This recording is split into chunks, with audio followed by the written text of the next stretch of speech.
Programme میں ایک بار پھر خوش آمدید ناظرین. اس وقت حذیفہ رحمان صاحب ہمارے ساتھ موجود ہیں. مختلف جو ایشوز ہیں ان پر ہم گفتگو کریں گے ان سے. حذیفہ صاحب بہت شکریہ سر, آپ نے وقت نکالا. سب سے پہلے تو اس وقت جو صورتحال ہے خطے کے اندر یا اوورآل پوری دنیا کے اندر, یہ جو جنگ کا معاملہ ہے, ایسی صورتحال میں یو اے ای کے حوالے سے پہلے بھی کچھ خبریں آئیں اور اب بھی سوشل میڈیا پر بھی آپ نے دیکھا ہوگا کہ یہ کچھ خبریں آ رہی ہیں کہ شاید پاکستانیوں کو وہاں سے ملازمتوں سے نکالا جا رہا ہے. اس حوالے سے یا ان خبروں کی آپ کوئی تصدیق یا تردید کریں گے کہ کیا یہ حقیقت ہے یا نہیں؟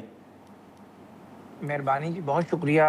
ظاہر ہے سوشل میڈیا پہ جو چلنے والی خبریں ہیں ان میں سے کچھ مستند ہوتی ہیں, کچھ مستند نہیں ہوتی ہیں, لیکن چونکہ جو صورتحال آپ نے بتائی ہے یو اے ای کی, اس میں ظاہر ہے ہمارا ایک بڑا اچھا برادرانہ تعلق یو اے ای کے ساتھ ہے. ٹھیک ہے. اس پہ کوئی بھی کمنٹ میرے خیال سے میں اگر پاس کروں تو مناسب نہیں ہوگا, اور اگر آپ کی سب باتوں کو میں درست بھی قرار دے دوں for the sake of argument, تو ظاہر ہے بیشتر پاکستانی بھی وہاں موجود ہیں. تو میرے خیال سے یہ فارن آفس کا معاملہ ہے, اور فارن آفس جب مناسب سمجھے گا اس معاملے پہ بالکل اپنی رائے بھی دے گا. ٹھیک ہے. اور میں سمجھتا ہوں کہ جب اس طرح کی حساس صورتحال ہو تو میڈیا کو بھی اوائڈ کرنا چاہیے, کیونکہ یہ صرف ایک خبر نہیں ہے بلکہ کئی خاندانوں کا مستقبل کا معاملہ ہوتا ہے. ٹھیک ہے, کچھ لوگوں نے اگر کوئی وائلیشنز کی ہیں, مجھے نہیں پتا کیا صورتحال ہے, لیکن اگر وہ وہاں سے ڈیپورٹ ہوئے ہیں تو اس سے کئی گنا زیادہ لوگ وہاں پر موجود بھی ہیں. جی. تو بلا وجہ ہم غیر ذمہ داری کا مظاہرہ کرتے ہوئے کوئی کمنٹ کر دیں تو میرے خیال سے آپ بھی یہی چاہیں گے, آپ کی بھی ظاہر ہے بہت سارے دوستوں کی جو ہے فیملیز وہاں پر رہ رہی ہیں, تو اس پہ جو ہمارے ڈی پی ایم صاحب ہیں وہ اس پہ کوئی مناسب کمنٹ کریں. اچھا, لیکن حذیفہ صاحب یہ بھی بتائیے گا کہ اب جو صورتحال ہے اس میں آپ نے دیکھا کہ وزیر اعظم صاحب نے پیٹرول کی قیمتوں میں اضافے کے حوالے سے جو فیصلہ تھا وہ کیا, سبسڈی کے حوالے سے حکومت فیصلے تو کر رہی ہے, لیکن اب سب کی نظریں جو ہیں وہ بجٹ کی طرف ہیں. آپ سمجھتے ہیں کہ آنے والا بجٹ جو ہے وہ عوام دوست ہوگا, کوئی ریلیف ملے گا عام لوگوں کو؟ جی بالکل, ہر حکومت یہ کوشش ہوتی ہے کہ عوام دوست بجٹ بنائے, اور جب ایسی صورتحال ہے کہ ظاہر ہے پیٹرول مصنوعات کی قیمتیں بڑھانا پڑی ہمیں, انتہائی مشکل حالات تھے, نامساعد وجوہات تھیں آپ نے دیکھا, اور ظاہر ہے وہ صورتحال ہم نے کریٹ نہیں کی تھی بلکہ ہمارے اوپر امپوز ہوئی. جی. یا آپ یہ کہیں کہ جو خطے کی صورتحال تھی اس میں پاکستان بلا وجہ اس کا حصہ بن گیا, اور بھی کئی ممالک بنے. ظاہر ہے جو ایران امریکہ اسرائیل کنفلکٹ تھا وہ پورا گلوبل ریجن اور ساؤتھ ایشیا ایون کے گلوبل پیس بھی جو ہے وہ خطرے میں دکھائی دینے لگا.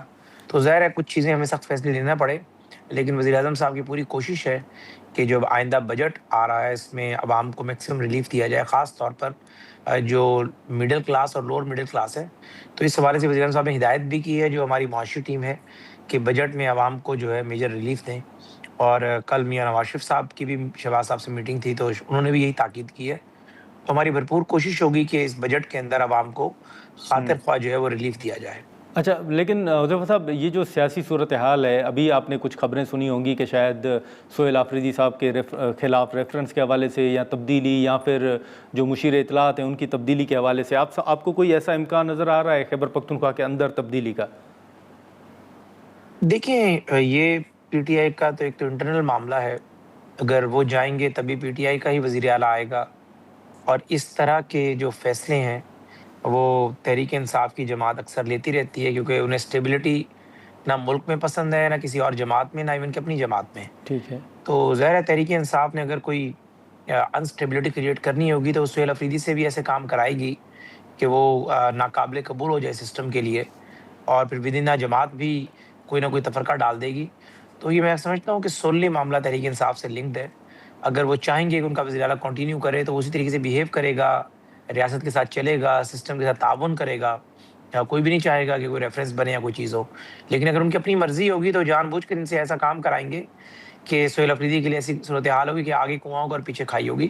اور بانی تحریک انصاف کی جو ذہنیت ہے وہی ان کی بہنوں میں ہے کہ وہ انسٹیبلٹی اور عدم استحکام کو پروموٹ کرتے ہیں, اور یہ بھی ظاہر ہے اگر ہوتا ہے تو عدم استحکام کی ایک شکل ہوگی.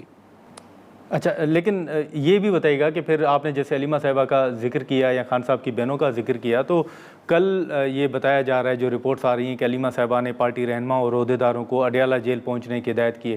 آپ سمجھتے ہیں کہ کوئی حکومت کے اوپر پریشر پڑ سکتا ہے یا ملاقاتوں کے حوالے سے کوئی راستہ نکل سکتا ہے؟ دیکھیں, کارکنان آئیں, ایم این ایز آئیں, وزراء آئیں, جو مرضی آئے, تعزیرات پاکستان کی متعلقہ دفعات کے تحت اگر کسی بندے کو عدالتیں سزائیں دیں جی, تو اس کو وزیر اعظم نہیں رہا کر سکتے یا صدر, ایگزیکٹو آرڈر کے ذریعے، تو لوگ کیسے رہا کرائیں گے؟ کوئی ایسا نیا پریزیڈنٹ سیٹ نہیں ہونے جا رہا۔ یہ ضرور ہے کہ بانی تحریک انصاف کی جو بہنیں ہیں وہ اپنے بھائی کی جو جینون سزائیں ہیں اس کو پولیٹیکل جو ہے اسے موٹیویٹ کر کر پولیٹیکل اپنے مقاصد کے لیے استعمال کر رہی ہیں، اور وہ کرتی رہیں گی، اور اب بھی ان کا یہ مقصد ہوگا کہ ہمارا نیریٹو چلے۔ انہیں اس سے کوئی غرض نہیں ہے کہ کے پی کے میں کیا ڈیلیوری ہونی ہے، یہ کوئی انہیں غرض نہیں ہے کہ ہمارے بھائی کا جو ہے جو اندر اگر وہ جیل میں موجود ہے اس کی صحت کی کیا صورتحال ہے۔ یہ انہیں کوئی کنسرن نہیں ہے کہ ہماری جماعت جو ہے وہ ٹوٹ پھوٹ کا شکار ہے۔ ان کا ایک ہی جو سوچ ہے جو بانی تحریک انصاف کی، وہی بہنوں کی ہے کہ ڈسٹرکشن کیسے کرنی ہے۔ تو ڈسٹرکشن کرنے کے لیے مختلف اٹمپٹس کرتے رہتے ہیں۔ میرے خیال سے ماضی کی طرح یہ اٹمپٹ بھی ناکام ہو جائے گی۔